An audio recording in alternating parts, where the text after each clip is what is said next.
This is the DRF Players Podcast.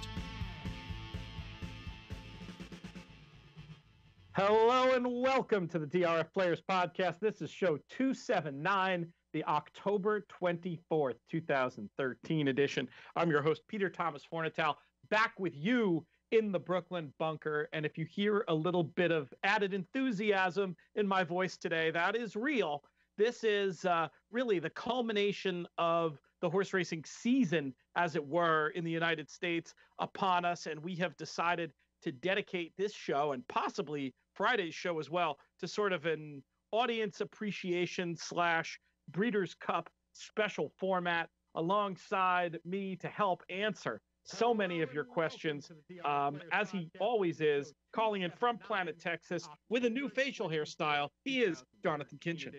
I'm your host, Peter Thomas Fornital. Yeah, no, I had to FaceTime the little guy yesterday, and he was confused what was going on. He said, Did you explain? He said, "Daddy, what happened to your beard?" And I told him Uncle Pete did it to me.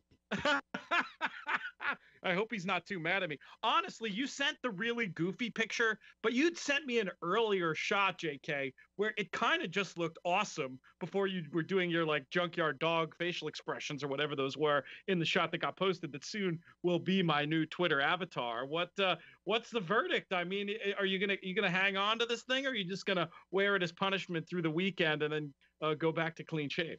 Yeah. I'm gonna do it as long as I can. I'm gonna do it as long as I can. Breeders' Cup, baby. Lucky Fu Manchu. could be the thing that gets me over the hump. I love it, and you won't be offended if that becomes my avatar at least through the weekend. I mean, it's just more people have to see it. Oh no, not at all. I'm good with it. It's a surprisingly not bad look. Now, one of the questions we had, we'll take most of these questions. We're going to go in the order that you sent me in this little email, just to do our little production meeting in the middle of the show here. But I did want to clarify about the hair. It seems like there's an undercurrent of money in an obscure market on Odds Checker that you're growing the big hair back. True or false? No, I'm not growing. The big hair was really big, and I think I'm too old for that now. So I'm just adding a little length on the top here. You know what they say? What's that phrase? Curls for the girls. So I'm just throwing some curls on them a little bit. I got tired of the same haircut for so long, so I had some recommendations to grow it out, and so I gave it a shot, and I enjoy it. It's a little bit harder to get ready, but you know.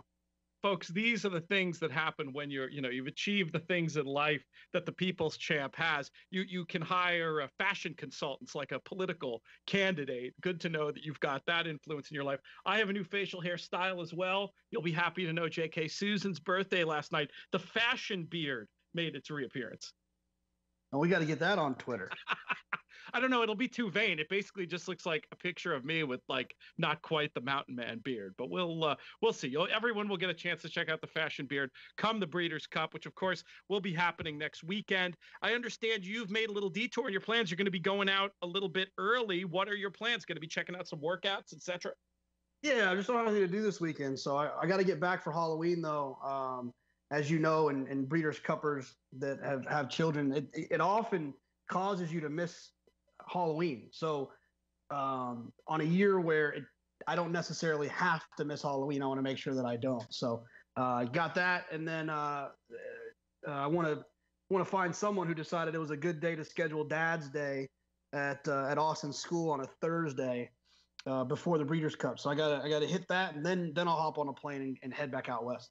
That is gross. You got to talk to somebody at that school and get them to change that for next year. But that is a good point you make, a dirty little secret of the Breeders' Cup, especially for those of us in the industry who theoretically need to get out there early. I would have gone out there early, but this is the last couple of years I've had to miss Halloween. I've had to miss the owlette costume or whatever it's going to be this year. I think we're still hemming and hawing a little bit. But for once, I don't have to miss it. So I'll be jetting out on Wednesday morning. Anyway, get your I know you're not a clocker, but you can schmooze pretty well. So get out there in the morning. See what kind of interesting gossip you can hear. Maybe you can bring us some fun stuff to talk about on the show, JK. You game for that? Absolutely. Yeah. I'm going to just try to get some funny quotes and see what I can't get into. I like it. I believe producer Craig's going to be there with a camera too. Maybe you guys can film some stuff. That could be very entertaining. We've tossed around the idea of JK in the Bay, where I actually film a segment in the water, but I think it's going to be too cold. I'm a little bit scared of sharks, so I don't know for sure if it'll happen. But it's if I have a morning beverage, like a Bloody Mary one morning, he might be able to convince me. Oh my God, do it, man. There's no sharks in the bay. Maybe in the ocean. There's no sharks in the bay. You should be all right. And just get a wetsuit, charge it to DRF. You'll be fine. All right, let's start getting through these listener questions. We've got so many of them. We're going to go basically in no particular order, just so we're on the same page with this email. And we're going to start with Bruce Meyer, who's asked us many good questions and given us lots of good feedback over the years we've been doing the podcast. And he wants to know our thoughts about Imperial Hint in the sprint. I don't know that, to be honest with you. I mean, I obviously know who the horse is, but not all that much more than that. But I know he brings a big win streak and some really gaudy figures coming into the race, JK. Where do you stand with Imperial Hint? I think he's interesting. The only problem is he's from the East Coast, and we know how that can happen sometimes. But Work All Week came to Santa Anita as more of an East Coast-based horse and ran well. I love the fact that his time form figure last time was a 131. The horse that ran second to him that day, Life in Shambles, has come back to win. Actually, maybe it was on Sunday at Belmont. The only real thing that I'd have to overcome is when you look at Time Form US, both of the paces that he was involved in were blue. I would want him to draw outside. It feels as if maybe he could get outrun early in that spot. Maybe not, but he's definitely one that I would use. If the race was run tomorrow, he would be an A type for me. Interesting. The early speed figures, the early pace figures don't seem to necessarily be ones that are going to hang with the best of the group. Let me clarify one thing. We do have said many times about being against East Coast form, holding, shipping out west. I think it's kind of specifically Belmont. If I go back and think of a lot of the horses who have not transferred that form, and I think that's logical when you think about just how different those surfaces are, both in their composition, but also the turns and weather. I think more specifically, I'm anti. It's less than what you might call the Midwest horses, and more like the proper East Coast horses, who I believe we've seen that phenomenon with. Just for the record, let me scroll around here and see if I can get you any prices. Seeing some Imperial Hint for our friends over in the UK, 14-1. Sounds like that's something you'd be maybe a little interested in at this stage. Yeah, absolutely. I mean, like I said, I think there's other horses I would prefer to bet. Imperial Hint's just kind of been banging around, and he's not. I don't know if he's really picked up any big skins to put on the wall, like a horse like maybe Dre Fong, who won at Saratoga in a Grade 1 in the Forgo, and then wins the Breeders' Cup Dirt Sprint last year. So, hey, I'm interested, and that price makes me a lot more interested. I mean, to me, anytime you're saying a horse is when you're saying a horse is an A, you're saying to me that horse is a probable win bet at, say, 6-1 or over. Do you agree with that idea generally? Yeah, absolutely. But I guess it's weird to say, but I feel like he could potentially get pushed back if he takes a ton of money. He's 3-1. I'm not so sure that I would want to have him at 3-1 as an A horse. I'd rather maybe take that equity and increase my position on a horse like Dre Fong or even Ransom the Moon, if I can somehow find a way to come back around on him. There's your mission while you're out there. Try to find an excuse while you're in California for Ransom the Moon's last race. I don't know if there's anything you can do, JK, but you're having a little choppiness. Sounds like a little Skype choppiness, maybe. If there's any way you can boost your signal or connect to a network that will make that not happen, but we can suffer through. Our listeners have suffered through a lot worse audio problems over the years, so nothing to go too crazy about, but just throwing that out there. Meanwhile, let's move on to the next question. This one comes from Stephen Taylor. Who are your strongest singles for horizontal wagers? The horse that just leaps to mind for me, I've already advised some friends in the UK to take a position at current odds, is Bolt Doro in the sprint.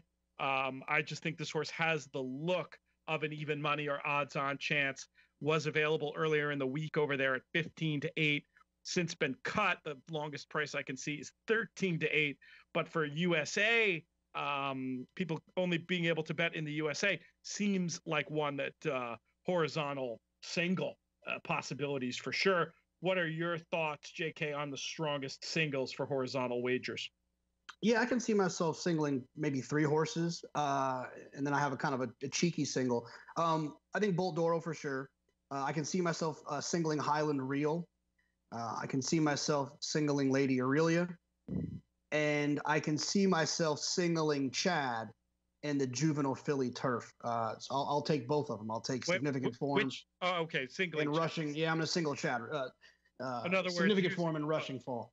Fading the Aidan O'Brien contingent, which I'm not sure how wise that is, and just landing on the More Than Ready filly and significant form. Rushing Fall, is that the other one's name? Absolutely, yeah. Okay, cool. It's hard to know. There's so many good places for tangents, but I do want to get through more of these questions, and I imagine things will come back. So I'm just going to make a note to come back to Highland Real, but I have a feeling other questions will come up that will lead us to the Highland Real topic. I want to talk about that race from Ascot over the weekend. But the next question that came in, funny enough. No. Let's go back to Bolt Doro for a second. This one comes from the great Chris Larmy. Will Bolt bounce? He has three quick questions. Might as well take them all. Chris always asks good questions. Friend of the podcast and frequent guest. Will Bolt bounce? Is Unique Bella a single or a bet against Arrow Great or Arrow Goat? Let's start with the Bolt question. Do you think that bounce is a reasonable concern? I'm not much of a bounce guy. So I don't think it's that they necessarily bounce because the performance was so good. I think when you quote unquote bounce, you're just kind of regressing back to the median, right? Yeah. So I don't think it's like, oh, that performance took a lot out of him, he's not going to run so well. We'll see. So I think if he gets beat, it's not necessarily that it's a bounce. It's that he's not as good as we thought he was or think that he is. I'm actually becoming a little bit cold on the Unique Bella situation. I actually think that race is going to potentially create the most value of the entire weekend. I think she's going to be bet heavily. She got a nice following. I think that race is actually going to end up being chaotic. I was talking to Nick Tamero yesterday, and he's the one that I essentially sent that list to of all these horses that I didn't like in that spot. I made a joke that I feel like one of those horses is going to win. I feel like this is the type of race where it's over and By the Moon has won. Or, obviously I've expressed my like for Karina Mia, but just some random horse that I didn't really see coming that gets a good trip. Unique Bella doesn't fire. I think that race is chaotic. And I joke with a little wordplay here. I think it's both Arrow Great and Arrow Goat meaning the greatest of all time. So I think that he'll run well. I want to see a little bit more. Apparently, all the workout experts, sarcasm, said that he worked well. There's a couple of people's opinions that I respect more than others. I'll wait to see what they say about how Arrogant's coming into it. We obviously still have the concerns with the track, but like I said last time we did the show, I'm starting to lean more on the fact that something just wasn't 100% right with him rather than him not loving the track. I mean, I'm sure he doesn't love the track, but that horse ran way too good on way too many other surfaces. And the truth of the matter is, it really is the same dirt that they use at Santa Anita. So for a horse that's run so well on so many different tracks, to not like the way that the dirt at Del Mar is, and it's the same dirt as Santa Anita, just seems a little bit far-fetched. I think there's more to the story. Well, there's always been big environmental differences between Del Mar, where that's situated right on the water, and Santa Anita, obviously inland in the SGV there up in LA. So I will say that I'm not going to give you a lecture about how the tides affect the bias or anything, but I do take the point that there are different things about that surface. I believe there's a whole other question about the Del Mar surface and Arrogant. So let's put a pin in that.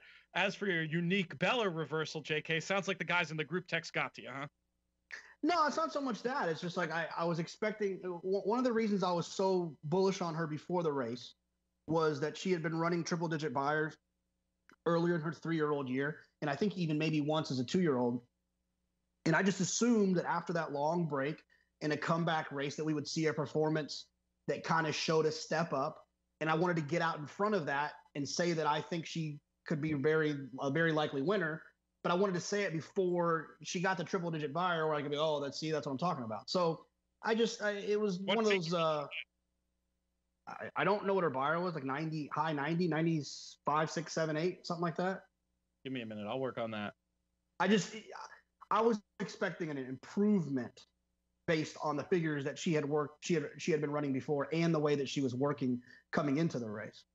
Coming for a barn, though, that's not a barn that I necessarily think of as definitely going to bring him back fully formed. It's more of a barn I think of with long-term plan in mind.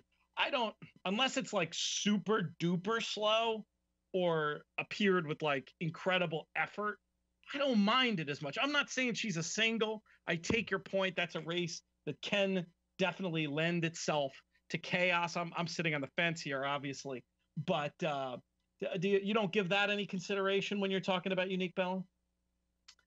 Yeah, it's just I wanted to see an improvement. You know, the last time she was with us, if we're looking at time form, 218 days before her last race, she ran a 120. Before that, a 117. Before that, a 111. And then she comes back and kind of matches the 112. And I just expected to see 117, 18, 19, 20, 21, 22. And when that didn't happen, it just didn't give me the warm, fuzzy feeling that I want to line up and cut in front of people to bet a horse that's the buyers tell a slightly different story. For the record, never hit a triple digit buyer. Best career fig was in the grade 2 in February with a 99. Then in the last race before the break, a 97, comes back at a 96, easy in hand, looks to me set up to run that triple digit buyer in the Filly Mare Sprint. Question is, will that be enough at a short price? Definitely not one I'm eager to take on. It's a tough spot. It's not a strong opinion spot for me, but I can't see leaving her off my tickets personally. You're talking about actively being against her at this point. That seems like quite a reversal. No, not actively against, just preparing myself and betting accordingly that race could be the chaos race that at the end of, it was that race for me last year when I didn't have a strong opinion. I liked Karina Mia, and then Finest City beats me out of the pick six. I want to try to identify what race is the most likely to be chaotic and at least be prepared for that. Yeah, I hear you. I mean, if it's not unique, but the market tells you if it's not Unique Bella, it could be nearly anybody. So there is that to consider. Let's move on from that race. We'll obviously be going into all these races in great detail over the next few shows, but I want to get to some more questions. This one's just sort of a fragment, JK. Maybe you can help interpret. It says Highland Reel U.S. flag, I assume meaning U.S. Navy flag, and Roly Poly vulnerable in their turf races, as could a favorite with early speed in the dirt mile with outside post. I honestly don't know what that means. Help me out. Yeah, I don't know if it was sometimes I don't know if it was a statement. I'm not really sure. I don't think Highland Reel is vulnerable in the turf. I think he's a very likely winner, like I explained earlier with the single. I think if U.S. Navy flag shows up, he's going to be the most likely winner of that race, similar to what we saw with like Hit It a Bomb and Hit It a Bomb wasn't bet like he was the most likely winner, but I think a lot of people thought he was. That was the post. Right. Had he gotten any kind of draw, I think he probably would have been the favorite. Talk about getting compensated in your price. Yeah, that 14 post was horrible, but instead you're getting 9 to 2, about a 5 to 2 shot, or maybe even shorter. And I think that's what happened there, just for the record. And I think Roly Poly is not really vulnerable, and I don't think people are looking that she's going to be. I don't think she would be the favorite in this spot. I think Eli. Which spot is she going to run in? I'm sure she'll be cross-entered for the Filly and Mare Turf and the mile. Yeah, I was assuming Filly and Mare Turf. But they've also got Rhododendron for that race, who I really like. Right. Yeah. So exactly. I think Roly Poly is an interesting horse if she goes the mile and 8. Or if she goes in a mile. She's tactical. She's forward. They could do the tactics we actually talked about off air earlier with putting Roly Poly forward, kind of with the Highland Reel experiment that they did last year, and then letting Rhododendron come from off of it, and kind of having the best of both worlds. So there's also that angle. So I don't really think any of those three is vulnerable.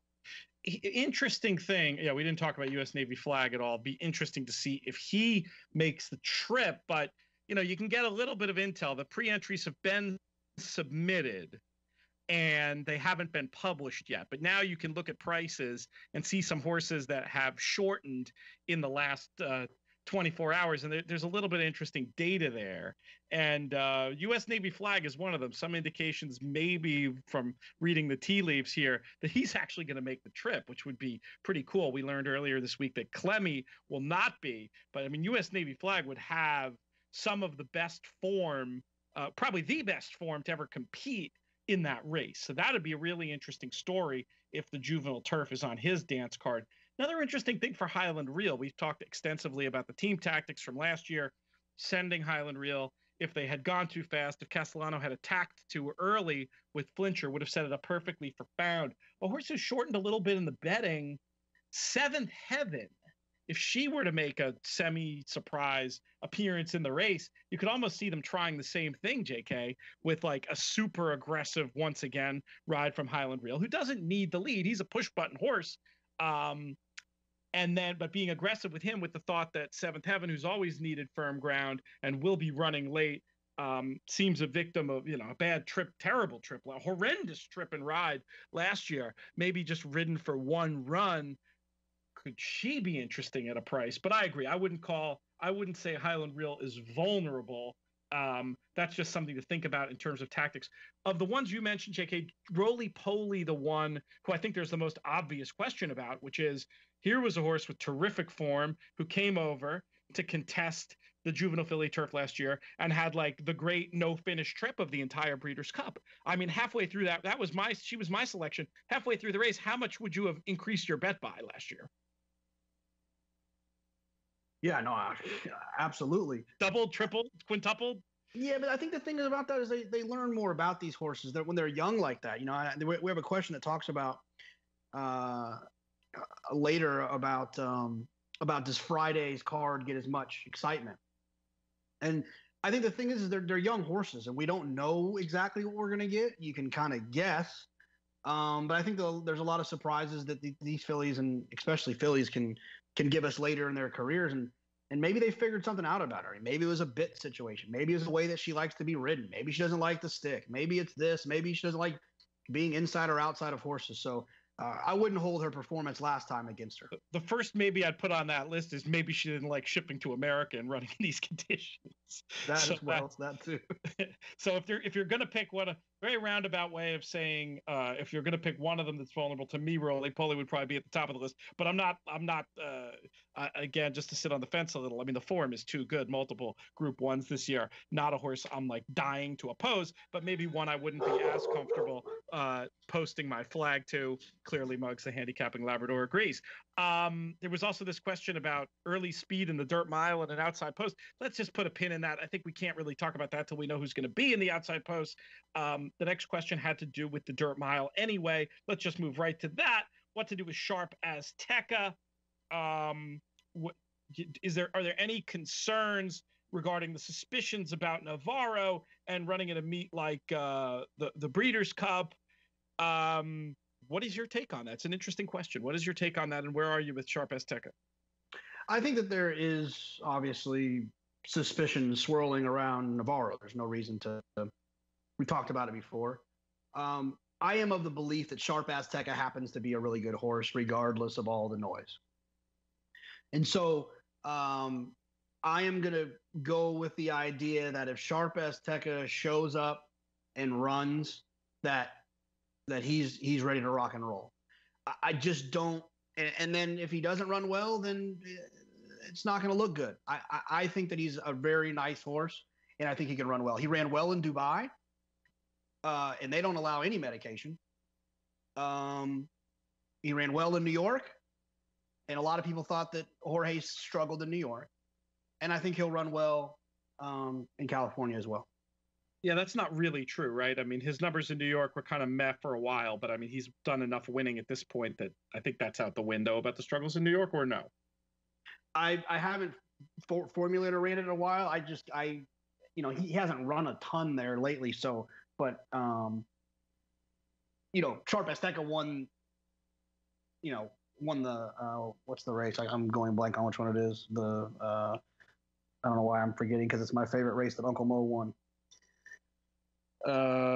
What's the race? What's the 1 turn mile race that he just ran at Belmont? Oh, you're killing me here. Give me a second. I'll find it in 12 seconds.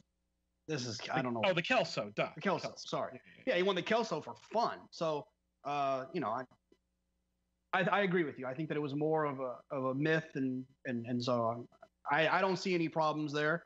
And I would imagine the Breeders' Cup is going to be pretty strict on security there and making sure that they don't have any negative press in that regard. Well, I think the bigger question is with these type of questions, you just treat the horse as you look at the horse's form and you try to put, as you called it, there may be some signal within the noise of these speculations, but for our purposes of handicapping the Breeders' Cup, I think you treat it as noise, and you just look at the horse for who the horse is. And a horse who's performed so well in so many jurisdictions is probably one you're more comfortable with gravitating towards, as opposed to one that's maybe only had success in, say, Florida or whatever. True or false? 100% true. Oh, all right. This question doesn't make sense, so I'm going to skip it. Oh, I want to thank Daniel Fisher for that one about Sharp Azteca, by the way. Let's move on to a Darren Sipes question. Who will be this year's Champagne Room and why? Any under the radar horse that if they get a better trip and post, they contend? That second question, we could probably do a whole show on just that once we have PPs. So why don't we stick to the first piece of it? Any thought on a horse, in your view, JK, that could be this year's Champagne Room?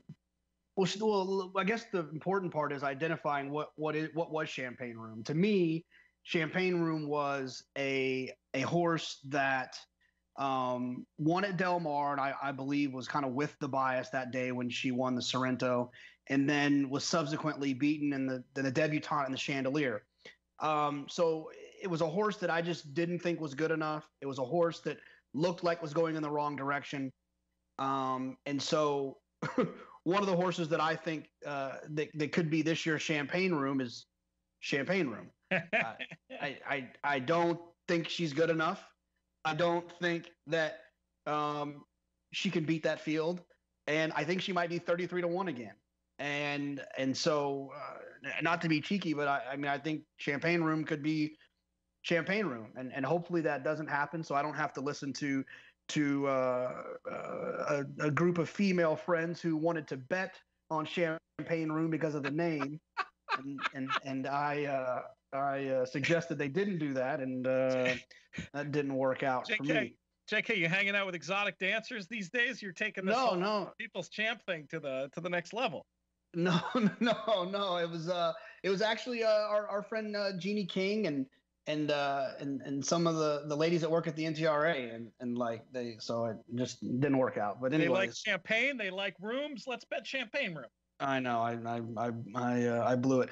The other horse on a amateur. Let me just interrupt you here for a second. Just tell you the rookie mistake.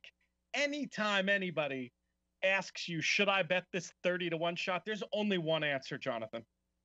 And it's yes. I didn't say no. I said I'm making my biggest bet of the Breeders' Cup on a horse that's in that race. And so they took that as a I would say, and this goes for, this is important business for all the listeners, because we're all in this position a lot at the track with newbies. Your friend likes the horse with the longest tail. Maybe you have a strong opinion in the same race. I think what I would say is I'm betting so-and-so. I have a strong opinion in this race in a different direction. But and I would always add this little coda. This will save you a lot of grief in your life, listeners. But anytime you like a 20-1 shot, there's no reason not to bet a little bit across the board. Just append that to every statement you make. You'll be a lot happier horse player. 100%. And the other horse that I like in the same situation, the Champagne Room thing was semi joke, but to be honest, I didn't like her at all last year. I don't like her this year, so why can't she win? I actually like Alluring Star a little bit in the Breeders' Cup Juvenile Fillies, the Baffert horse, who had the nice debut at Del Mar. Came back, ran a pretty quick pace, opened up a little bit in the Chandelier. That's the type of horse that I think that could still be a little bit of a price, could be forgotten, not getting in the winner's circle last time, and is one that I think could be a little bit interesting. I don't think you're going to get 33 to 1, but it's a little bit of a horse going under the radar. Interesting. Let's just do a little price recap here. Champagne Room, currently the longest I see is 14 for the distaff, which seems light, honestly. And as for Alluring Star, in that same race that Champagne Room won last year, seeing as much as 16 to 1. I know a favorite of yours in there too, JK, Gas Station Sushi. Let's move on to the next question. Unless you have anything else on any of those. No, the other one we talked about before, and I think we'll talk about it a little bit more, but just to put it on people's radar. If Fabian gets into the Filly American Sprint, I think she's dangerous. Like we talked about on the podcast a week ago or so ago. The same ownership group and the same buyer of Dre Fong for the Bayoma Corporation, same trainer. They have a good eye for these types of horses, and I think that horse could run well. All right, I like it. Let's move along to Dan Hart's question. In a race with an overwhelming favorite in a contest, do you try to beat him or do you accept odds on? Talking specifically about Bolt D'Oro in the juvenile. That's a great question. Yeah, no, I actually thought of a quote. If you put it in your next book or next edition of your book, I'm going to ask for royalty. I believe in the power of $4. And what I mean by that is so often in tournaments have I just wished that I had $4 more so that in the last race I could play the horse I liked, rather than being forced to mathematically play a horse that I didn't like because the 4 to 1 shot that I did like couldn't get me there. I believe in the power of $4, and if I believe that a horse who is 4 to 5, 3 to 5, 1 to 9 is going to win, I am going to take that $4. Because I know that has some worth down the line, especially when it comes to the end game. So absolutely, if Bolt D'Oro's in a win place tournament that I'm playing in, giving any other weird circumstances between now and then, he's the type of horse I would use. Let me ask you this. To me, my answer to that question would have said, it depends on the specifics of the contest. In a contest with it's actually less about how many people are playing in the contest to me and more about the ratio of prizes to winners. In your typical DRFT contest, where you're looking at a very favorable ratio, 1 in 7 in a world championship of handicapping round 1 contest, 1 in 10 in a grade 1 qualifier for the world championship of handicapping. I'm with you. Happy to take that $4. Let's say you were playing in a contest though with a larger ratio, 1 in 25, 1 in 30, or some places, as we know, have them out to 1 in 65. In that situation, are you still as willing to take Bolt D'Oro and his $5, or does there come a point of diminishing returns where you just say, if Bolt D'Oro wins, okay, whatever, chalk, no big deal. Most of the best players I have to worry about in this format aren't taking that anyway. I'm going to go ahead and take the price I like best. No, I'm absolutely taking him. I don't care if it's 1 in 100. And the reason being is because, like I said, late in those games, that $4 matters. It just makes a difference. And if I can pick up $4 while other people are playing useless and senseless horses, then fine. And if one of those useless and senseless horses wins, then it just wasn't my day. I want to pick what I think is going to happen and put myself in a position where I do well. I cannot tell you how many tournaments I have won where that $4 made the difference. I qualified on DRF tournaments for Santa Anita last year, I think, where I won by like $2 and I played a 1 to 9 shot. It's happened a million times where that happens. It's now look. I'm not saying you need to always do that. I'm just saying, if you in the turf, if Highland Reel is 4 to 5 or 6 to 5 or something like that, then I can understand going in a different direction, taking a horse like Beach Patrol or Ulysses or something like that. But in a race where, like, in your mind, you can't see someone else winning, take the $4. No, that's fair. And to underline two more points on that, to underline what you're saying, points in, and this is a really important concept in mythical money events, and it's something I touch on in the winning contest player. Points that you're having that other people aren't having are worth more in the ecosystem of the contest than points that other people are having, even if the point total is the same. One example of this is overcap horses. Some people say, oh, why play an overcap horse? It's not valued. Well, because a lot of people are going to have the 20-1 shot that is 20-1. Some people will unfortunately just play that purely mathematically because it's 20-1 if they're far behind in the mythical money contest. However, the 40-1 contest, 40-1 shot in that same race, you might be the only one who has it. You move up alone if you like that horse. Same is true at the other end of the odds spectrum. Right. Is that where you were going? Yeah, no, absolutely. No, finish your thought. I'm sorry. Go ahead. Same is true at the other end of the odds spectrum, where these favorites, yeah, it's $5. Yeah, it's not a big deal if you don't have that $5. But if that $5, especially in a field with a lot of runners, and I think the amount of runners matters in this situation. Actually, I guess you could argue it in a small field or a big field. If you can get ahead of people, that means later on in the contest, like JK said before, you're going to be able to play a shorter price to get to wherever you want to be at the end of the contest to get your prize. Or you're going to be able to block, just play your 6-1 you like. You know, two good players are in the hunt at the end. It's the last race. The one they both pick the 6-1 shot. The one who's 10 cents in front gets the better prize a lot of the time. Yeah, I was going to say that point exactly. Like, yes, it's great to be in contention to catch a leader, but there's nothing worse than being in contention. You're $2.40 behind the guy in front of you, and he picks the same horse you do, and you don't even got to watch the race because if your horse wins, you still ain't winning. This guy did this to me the other day in a head-to-head I was playing. I was drawing stone cold dead in the last, and it's the best feeling to be on the right side of. And I just I just turned it off in disgust, you know. Yeah, and so I'm just a believer in horses like Bolt Doro prevent situations like that from happening. Excellent. All right, well, we had some good meat to chew on there. Let's move on to this question. This is a really good two-part question from @Saratoga Racing. I'm not sure who's behind that account. Are there concerns? We'll ask them separately. Are there concerns about Gun Runner and the 10 furlongs? Jonathan, you start. So, I mean, there's questions, right? Because I think that people are falling in love with him based on his last three races, which were at 1 1/8 miles. So it's fair to question it, but I think it's also important to consider that in two of the world's biggest 1 1/4 mile races, he hit the board. He hit the board in the Kentucky Derby at 1 1/4 mile, and he hit the board in the Dubai World Cup. So I guess there's still a question because he hasn't won at 1 1/4 mile yet, but his 1 1/8 performances have been impressive.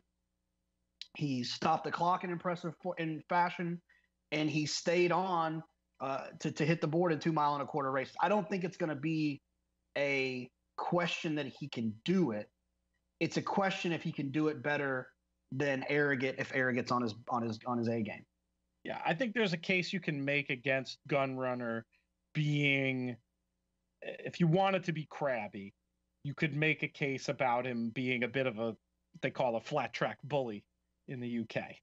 You know, this is a horse who's beaten a total of, I mean, how many horses has he beat this year?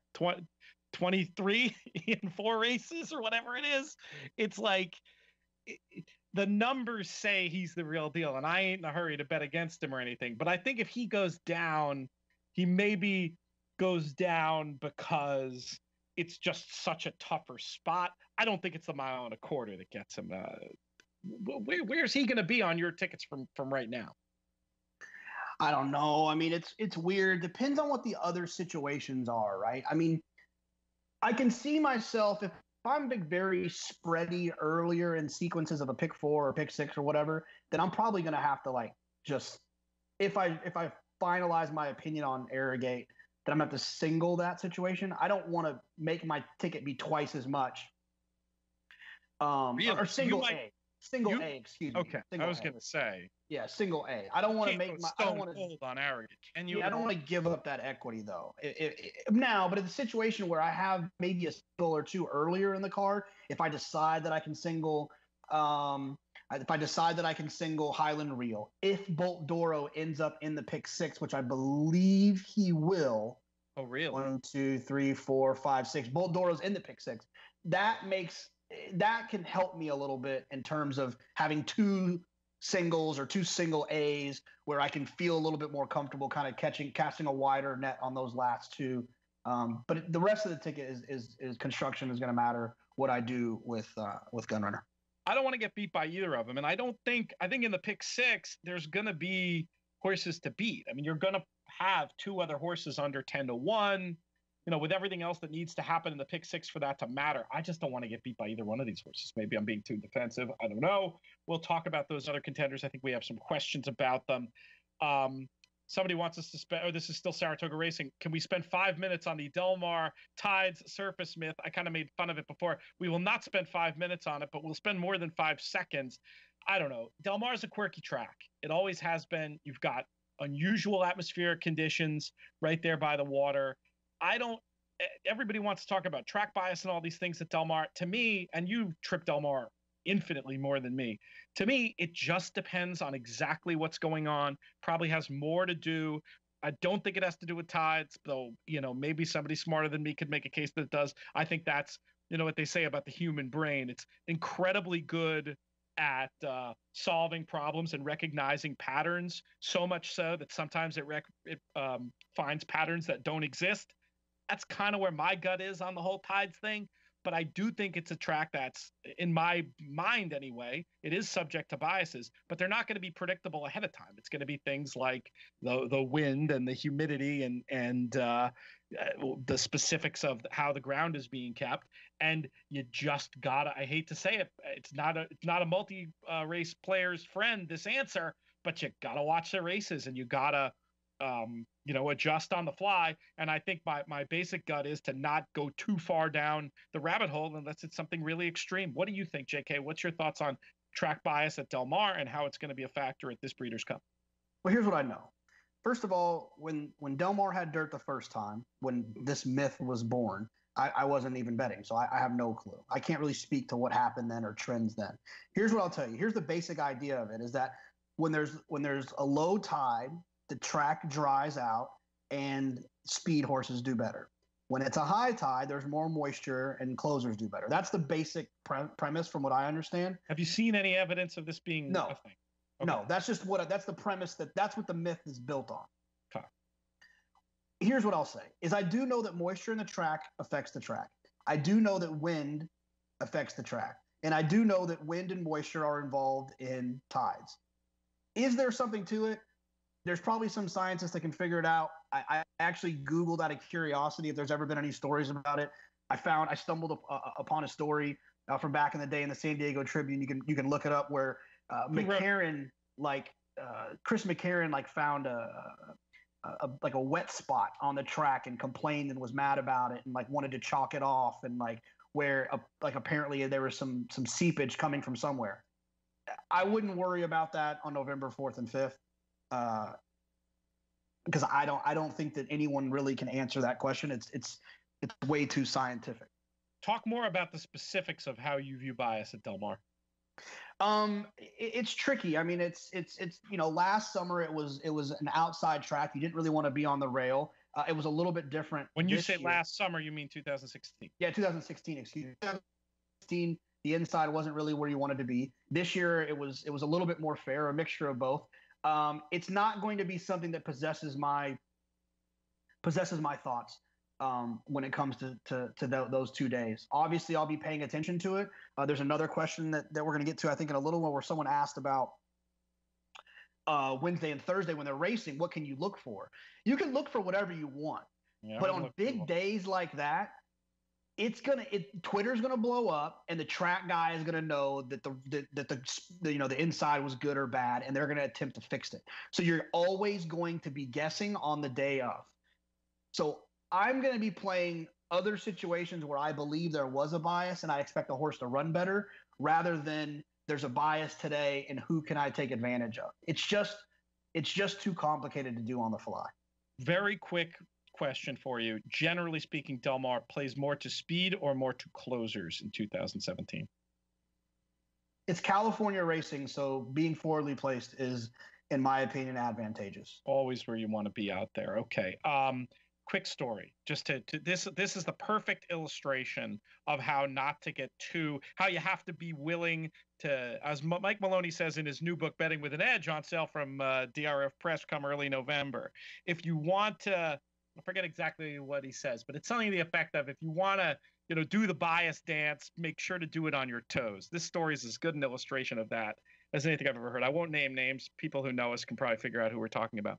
We're friends with somebody who used to be a track executive at Santa Anita during one of the Breeders' Cups.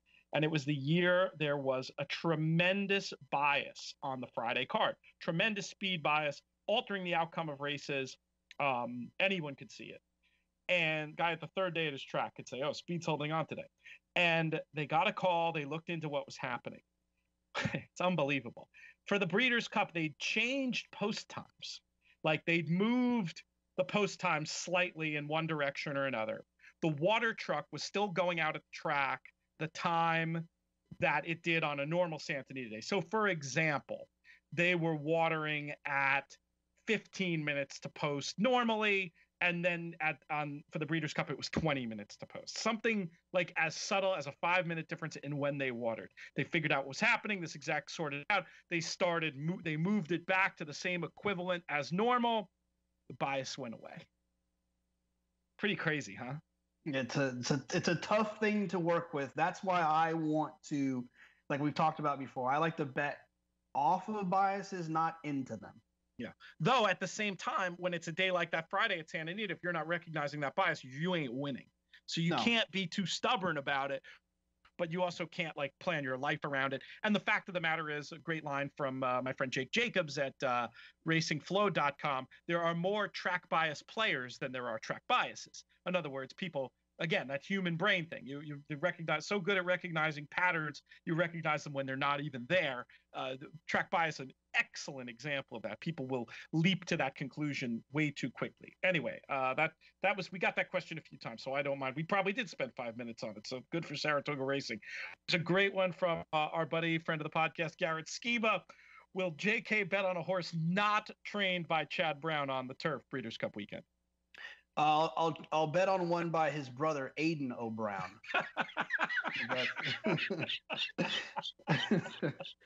Old Garrett Skiba. Leave it to old Garrett Skiba.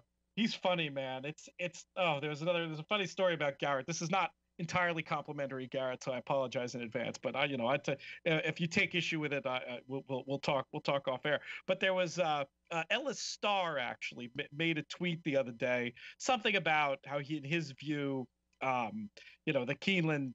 Go read the tweets if you're interested. I apologize for summing this up poorly, but it was something about the boycott's not having that much of an effect, and there were all these these responses of people trying to like make him look at the numbers in a different way and see, and I believe this too, that the boycott and it is having some effect, and there are negative consequences to the takeout.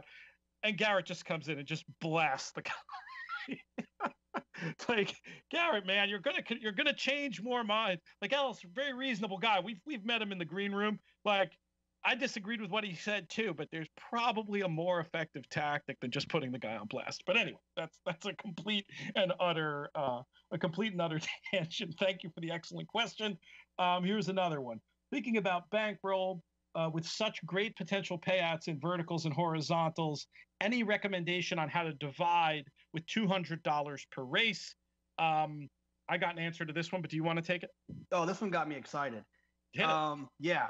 13 races, Breeders' Cup races, times 200, $2,600. You don't get insight like this just anywhere, folks. You take $500 of that and you play it on your favorite multi-race situation, whether it's a double, a pick 3, a pick 4, whatever it is, an early pick 5 ending in like a Breeders' Cup race, whatever your best multi-race situation is. You take that $500, you bet it there. And then you bet $350 on 6 races, not all 13. And that would be the way that I would go about the $2,600 bankroll that you suggested that you have. I like it. I'd take it a step further, and I wouldn't even start allotting that money. I love that idea. Set aside that money.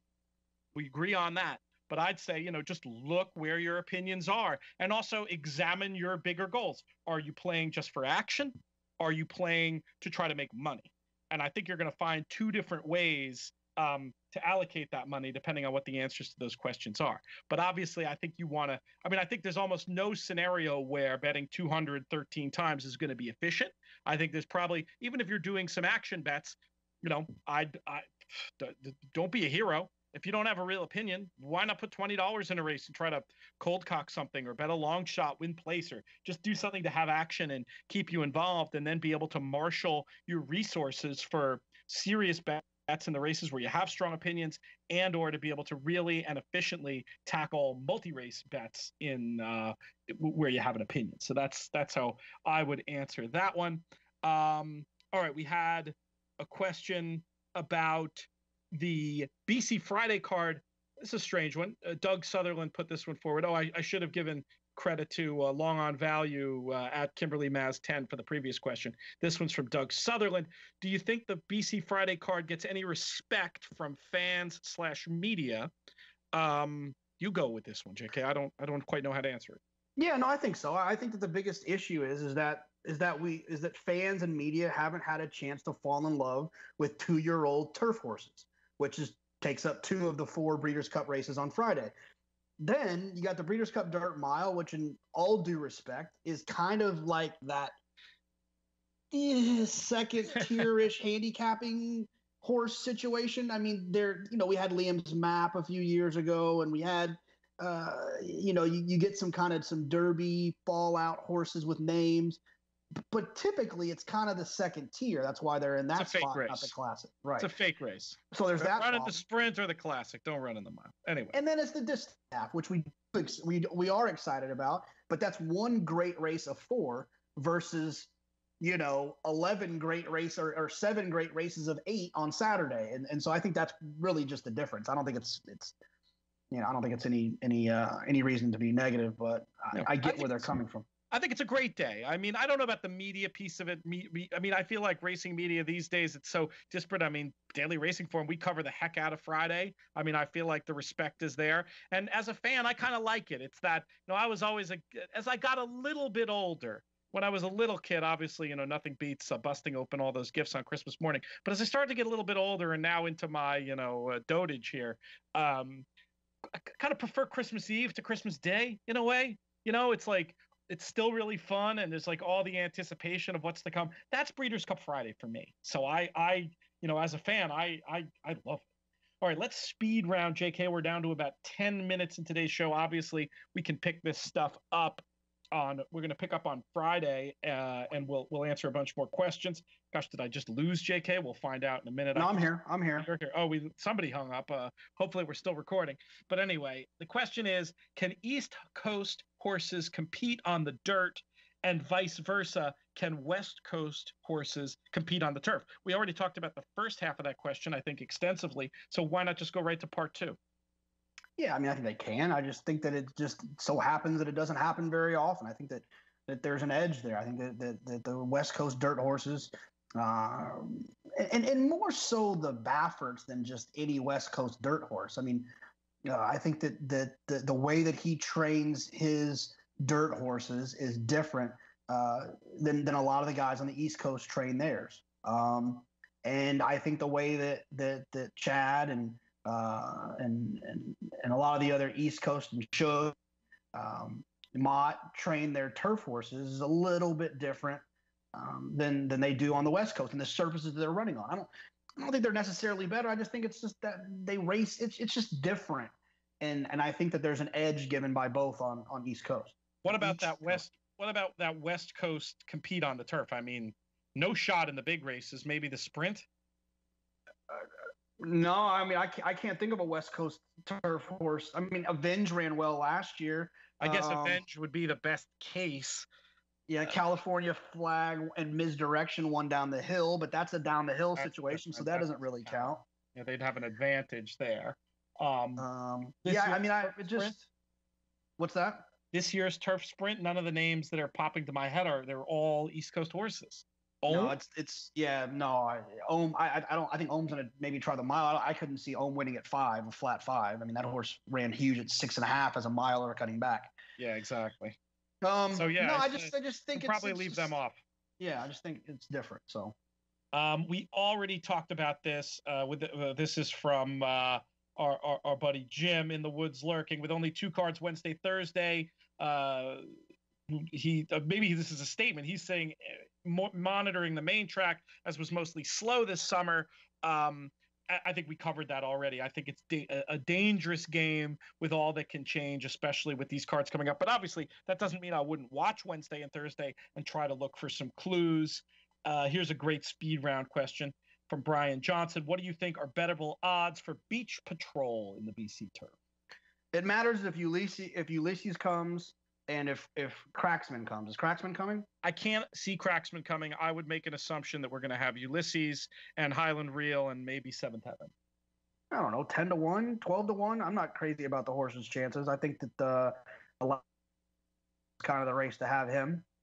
Yeah, I mean, 10 and 12 against that crew from Europe, if we're right about that does nothing for me. And he's already just the longest you're going to see right now is 8-1. I think he's going to look really good, and I think he's going to run against like some proper, Group 1 turf horses and I mean, I'm not saying I couldn't use him as a backup in some way, Chad Brown fear, but not not exciting. Let's go to Joseph Sullivan, who asks if there's possibility that Arrogant is an anti-horse. For course, you already answered that, though that phenomenon is real. There are certain, he says, real or myth. As pertaining to Arrogant, it might be a myth, but the concept of an anti-horse for course is definitely true. And the second part of the question, anything on Euros, I think we'll just let that one be answered as we do our detailed analysis of all the races, because obviously we could spend an entire show on the Europeans. Hey, maybe we even will do that. That's another thing we could do with next Tuesday's show, potentially. Chad Dix wants to know, how do you see the pace for the Classic? Will someone possibly try to steal the race? I mean, it's tricky. I mean, I think Pavel's probably the most likely horse to try to steal the race, but I mean, I guess Gunrunner could be forwardly placed, but does Pavel really want to go out there and set the pace with Gunrunner sitting off of him? No shot. I see no scenario where Gunrunner isn't at the very least the best of speed. He can sit off a horse. I think if somebody wants to try to steal it, God bless, Gunrunner will cut their throat, and then maybe that'll leave Gunrunner vulnerable to Arrogant or somebody else, but I can't see a horse other than Gunrunner, like, in the lead, at the pace call. Can you? No. All right. How about this? David Browning. I think Gunnevara, name we haven't talked about much on this podcast, will be the closer to get in the Classic Superfecta. Your thoughts, JK? I'm on board with the idea. I like him and Muktahij and Keen Ice kind of underneath types. Gunnevara's race in the Travers was really good. I don't know where the heck it came from. I'm a little bit concerned about it's kind of the trainer's very capable, but I'm just, how many times does he run a horse in California and shipping? And I mean, he did ship the horse up to Saratoga and run well. So he's one that I'll definitely take into account and to consider. Don't let workout reports throw you off on him. From what I remember, he's just not much to look at. So I don't know if he'll ever, get an A- or a B+ workout. So, but he's definitely one that I'll consider underneath. I don't see a world in which he wins the race, but I definitely could see him getting involved. Yeah. Rayburn wants to know, and this relates to what you were just saying, how seriously should we be looking at Gunrunner and Arrogant workouts? Feel free to talk about how you use workouts in general for the Breeders' Cup quickly. You were making fun of everybody being an amateur workout expert for these 2 weeks, but obviously it's something that you do look at in your handicap. Yeah, I mean, I look at it. The only thing I really look at is I look at the jock's hands. Like, I just look to see if they're asking or if they're not asking. Those are the only things that I feel like my amateur eye can identify. I would just, I think what I would do is just try to just further your education by listening to people with good opinions talk about works, and then going and looking at those works and kind of forming your own opinion about it. So when you do see a work down the line, it actually means something to you. But I would leave that to the professionals. And the other thing is, if you don't see them every day, then you don't really know if they're going good or not. So, definitely check them out. Definitely pay attention. But I wouldn't be running to the ATM based off of a workout that you watched and graded on your own. No, but definitely be on the lookout for everything that Mike Welsh and Mike Vesci and the rest of the DRF team have to say workout-wise. Lots of great information about Now, the real quick, Cup though, on DRF.com. well, yeah, absolutely. And let me make sure I say this. But the most important thing of this Breeders' Cup to me is what Mike Welsh and the team and other clockers that I respect are going to say about Arrogant. Because to me, that's the biggest question. If he's back right, back going the right direction, back breathing fire, galloping well over the Del Mar surface when he finally gets down there, I'm not sure if he'll work over it. I want to know what the people who do this for a living think. Yeah, that makes perfect sense. All right, we're going to put a pin now. We're going to return to some of these questions. Feel free to ask more. My assistant, Jonathan Kinchin, will put them together nicely in an email once again on Friday. I don't think we need to look at racing next on Saturday. Let's just take Friday's show and go over questions. We want to thank the folks who've taken the time to leave us a review on iTunes. By the way, easier than ever. If you're somebody who gets iTunes, if you get your podcast on your phone, you can now do it right from there. Much easier than it was before. Poke around, go to iTunes, find DRF Players Podcast. Please leave us a review. It really helps others find the show and makes our lives better and easier. So we thank you for that. Any final thoughts for today, JK? You won't have anything to top last show, but anything you want to say before we let folks go today? No, appreciate the questions. It's always fun to know that people are listening and care, and we really do appreciate that, and we hope that we can help you guys in the next 3 or 4 shows find some good opportunities to make some money. Absolutely. We only scratched the surface today. Lots more to come.